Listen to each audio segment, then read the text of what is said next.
Kali ini kita akan membahas money and inflation. Ini adalah hubungan secara singkat antara uang dan inflasi. Ada 4 hal yang akan kita bahas kali ini yaitu, quantity theory of money dan money demand ini akan digunakan sebagai dasar dan kemudian hubungan antara uang, tingkat harga dan inflasi, kemudian ditambah dengan Fisher effect maka akan ada, hubungan antara suku bunga dan inflasi juga nantinya. Berdasarkan quantity equations di mana uang dikalikan dengan velocity, money dikalikan velocity itu sama dengan price dan output. Jadi M kali V sama dengan P kali Y, dan juga ada money demand function di mana, ini menunjukkan tingkat atau real money balance yang diinginkan orang untuk dipegang, yaitu M per P itu real money balance-nya, money dibagi tingkat harga, sama dengan KY. K itu proporsi dari uang yang dipegang orang pada setiap income-nya. Ini adalah money demand function yang ringkas ya, yang simpel. Sehingga kalau seperti itu ada berdasarkan dua persamaan ini, M per P sama dengan KY dan MV sama dengan PY, maka K itu sama dengan 1/V. Ini bisa dibuktikan secara, aritmatik atau secara matematis ya. Sehingga ketika orang ingin memegang uang dalam jumlah yang besar, maka uang akan berpindah tangan lebih sedikit, lebih kecil ya kan ya. Atau sebaliknya ketika orang memegang uang kecil, dari proporsi pendapatannya, maka uang akan beredar secara lebih cepat. Itu jadi V-nya lebih besar. Atau hubungan antara K dan V itu adalah, berbanding terbalik ya. Nah nih, kemudian kita lanjutkan lagi, tadi quantity equation sudah kita bahas, MV sama dengan, P dan kalikan Y. Jika V kita asumsikan sebagai tetap, kenapa? Karena biasanya selera orang itu tetap ya, kalau kita pegang, uang biasanya setengah dari pendapatan kita, maka kebiasaannya akan setengah terus kita bawa, sehingga V-nya itu akan menjadi K-nya tetap atau V-nya juga tetap, ya kan. Nah sehingga, eee kalau demikian, P kali Y, karena V-nya tetap, maka PY ini ditentukan oleh jumlah uang beredar atau M. Jadi PY di sini hanya akan ditentukan oleh M karena V-nya tetap. Eee, apa itu P? Price level. P itu berarti PY dibagi Y ya kan ya. Untuk menghilangkan ini PY dibagi sama dengan P itu adalah price level atau di sini sebutnya dengan definisinya rasio dari nominal value of output dibagi dengan level of output ya kan. Level of output itu adalah, price level. Kemudian kita ingat, sebelumnya ada namanya kurva atau fungsi produksi, Y sama dengan fungsi dari K dan L. Produksi itu adalah, tergantung dari capital dan labor, di mana pada, eee, asumsinya kita pada saat ini kita asumsikan bahwa K dan L itu adalah tetap karena output-nya sudah optimal ya, tidak ada slack capacity lagi, sehingga K dan L-nya tetap. Kalau K dan L-nya tetap, maka Y-nya akan tetap. Sehingga dari dua hal ini kita tahu bahwa Y-nya fix atau tetap karena fungsi produksinya tergantung dari K dan K dan L-nya tetap, dan kemudian V-nya konstan karena kebiasaan orang megang uang itu sama, maka dari kurva equity quantity of equation tadi, MV sama dengan PY, Y-nya tetap dan V-nya tetap. Nah, kalau demikian, maka yang berubah di sini tinggal M dan P. Ketika ada perubahan M, maka P-nya berubah. Jadi persentase perubahan M akan menyebabkan persentase perubahan P. Nah, di situ, kita lihat hubungan antara uang dengan tingkat harga. Atau kalau tingkat harga naik itu artinya adalah inflasi, karena inflasi sendiri ada perubahan tingkat harga, kenaikan tingkat harga. Kemudian kita kenalkan dengan Fisher effect, di mana menurut Fisher suku bunga nominal itu terdiri dari dua, ada real interest rate R dan inflasi atau P ya.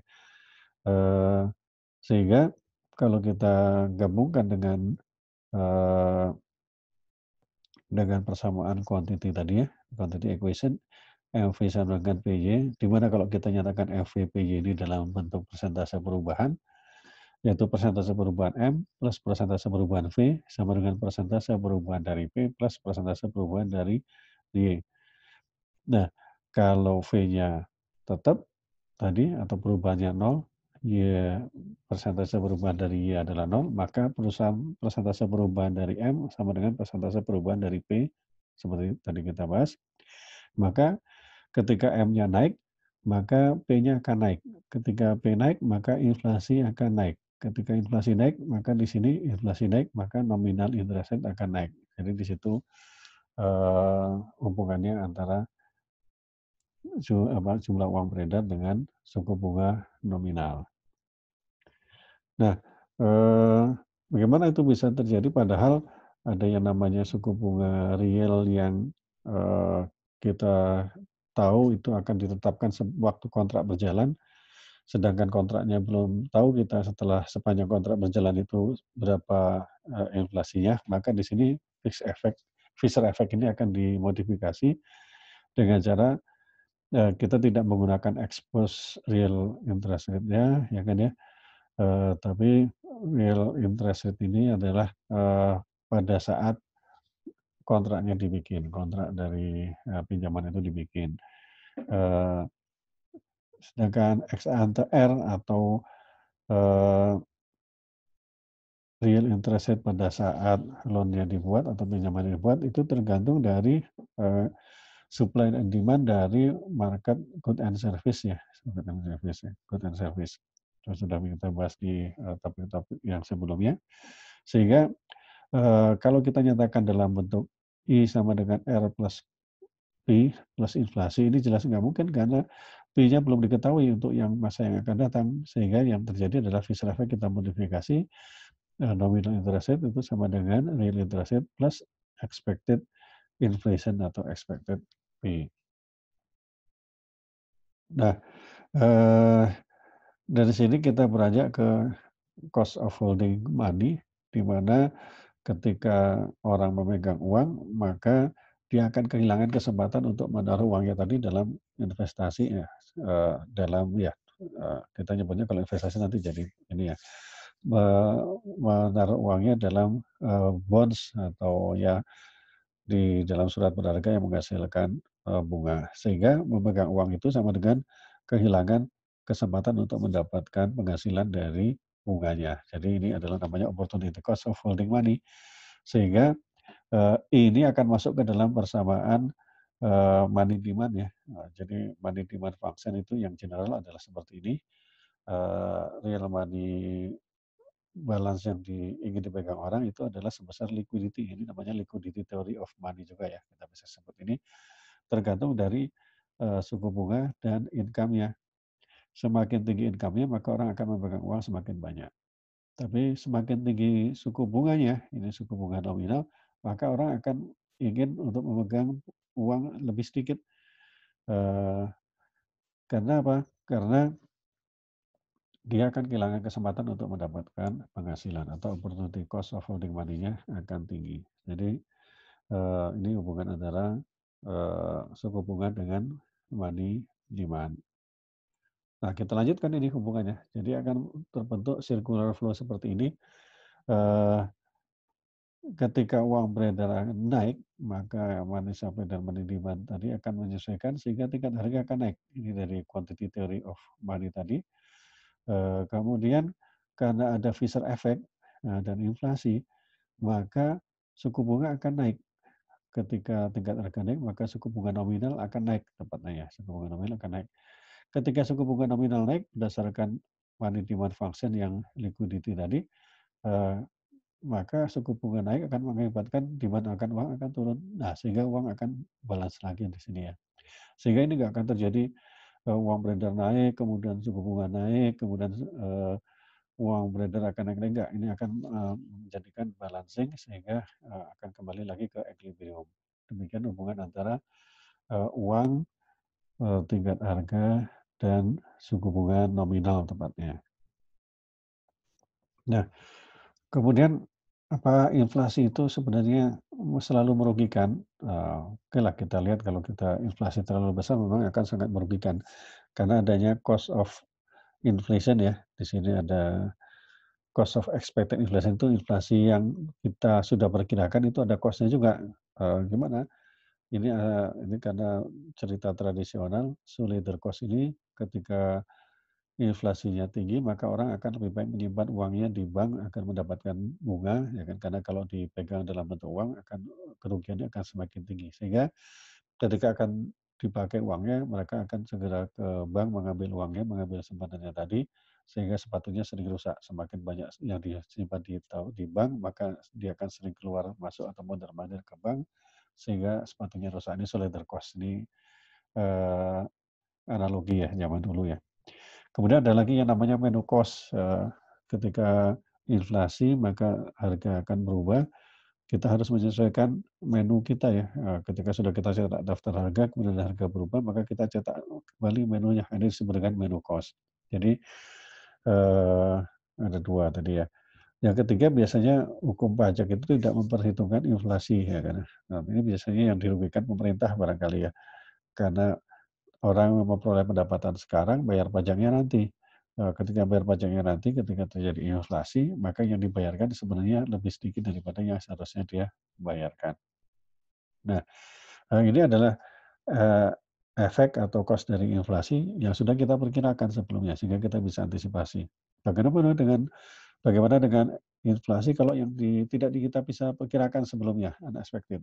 Nah, ini akan terjadi, hal yang lain ya, yaitu ada redistribusi kekayaan dari individual. Kita tahu kalau orang pinjam uang, kita pinjam uang sekarang 1.000, maka kita balikannya kan 1.000.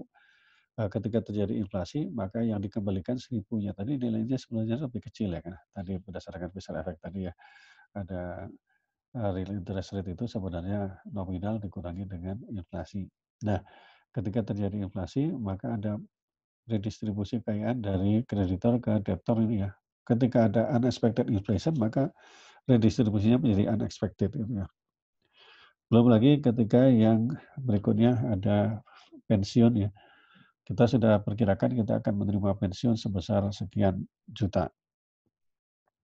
Ketika terjadi inflasi yang tidak diperkirakan sebelumnya, harapan kita tadi mendapatkan uang sekian juta, nilainya sekian juta juga. Tapi ketika ada inflasi yang tidak diperkirakan, maka nilainya akan menjadi jatuh. Itu adalah cost of unexpected inflation. Apalagi kalau terjadi hyperinflation ya, inflasi yang lebih dari 50% per bulan ini terjadi di beberapa negara ya di dalam sejarah, di Zimbabwe, atau di negara lain ya. Nah, tapi ada juga benefit dari inflasi ternyata, karena inflasi itu memberikan, semacam pelumas ya atau minyak di dalam labor market, dibilangnya seperti itu. Kenapa? Dengan adanya inflasi, maka real wages-nya akan turun, karena wage dibagi tingkat harga, jadi ketika tingkat harganya naik atau ada inflasi, maka, real wages-nya turun, real wages turun, maka perusahaan akan memproduksi lebih banyak. Nah, ini disebut dengan, benefit of inflation. Kalau tidak ada inflasi, maka, produksi akan menjadi tetap seperti itu atau stagnan. Nah, sehingga dari berbagai hal ini, biasanya para ekonom memisahkan ya antara variabel nominal dengan variabel real. Ini yang disebut dengan classical dichotomy. Jadi memisahkan ini adalah real, ada nominal. Seperti GDP real, GDP nominal. Demikian. Dan kemudian ada hal lagi yang sangat penting yaitu money neutrality. Ini ada yang berpendapat bahwa uang itu irrelevan ya untuk real variable. Berapapun uangnya nggak akan mempengaruhi produksi ya. Karena tadi, uang hanya akan mengubah tingkat harganya tapi yield-nya tidak akan berubah, money neutrality. Jadi perubahan dari uang tidak mempengaruhi real variable. Eee, ini pada prinsipnya, eee, terjadi pada jangka panjang ya. Eee, para ahli sepakat terutama yang klasikal ya, bahwa uang adalah netral terutama di dalam jangka panjang, tapi ketika jangka pendek ini ada ketidaksepakatan, ada ekonom yang berpendapat, ini yang terutama dari kalangan Keynes ya, berpendapat bahwa uang itu ada pengaruhnya terhadap perekonomian dalam jangka pendek. Demikian, mudah-mudahan bermanfaat dan barokah buat kita semua.